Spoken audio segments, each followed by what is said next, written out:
Paris agreement आपको ध्यान में 2005 में हुआ, वहां सबसे पहले चिंता व्यक्त की गई और उस चिंता को व्यक्त करते हुए एक कंसेप्ट आया कि दुनिया के सब देश नेशनली डिटरमिन्ड कंट्रीब्यूशन एनडीसी के नाते से अपने अपने टारगेट तय करें कि हम इस चैलेंज को कैसे ठीक करेंगे, कैसे इस विषय पर काबू पाएंगे।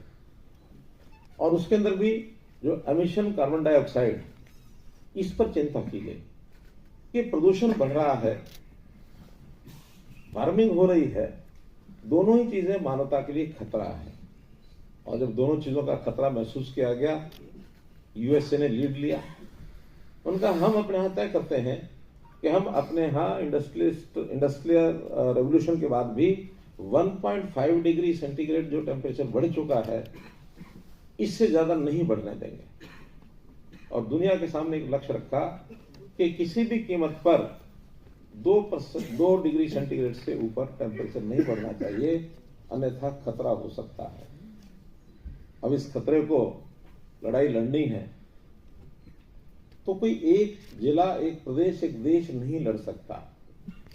इसके लिए सारी दुनिया को इकट्ठा होना पड़ेगा।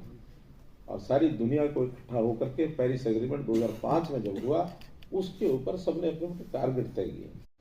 हम जानते हैं कि जब से मनुष्य की उत्पत्ति हुई है तो सबसे पहले उसने अपनी सुरक्षा की चिंता की है।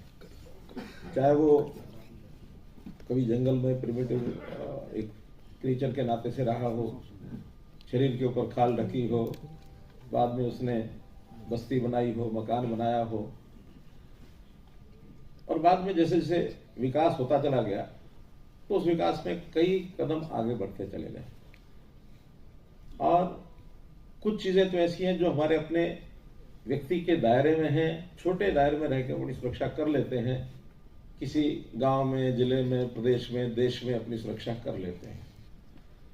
लेकिन समय के साथ साथ जैसे जैसे विकास हुआ, जैसे जैसे हमारी आवश्यकताएं बढ़ी, हम अपने सुख की आकांक्षा के लिए नए नए आविष्कार करके आगे बढ़ गए, तो कहीं ना कहीं प्रकृति के साथ, नेचर के साथ भी हमारा टकराव शुरू हुआ। बहुत से एनवायरमेंटलिस्ट वो लगे हैं कि आप इस प्रगति को अंधाधुंध कर रहे हैं, आप प्रकृति से छेड़छाड़ कर रहे हैं, इसमें एक रिस्क है, खतरा है। और रिस्क खतरे को भांपने वाले लोग सारी दुनिया में हैं आज। और जब सारी दुनिया में लोगों ने विचार किया तो एक ग्लोबल वार्मिंग का जो कंसेप्ट, जो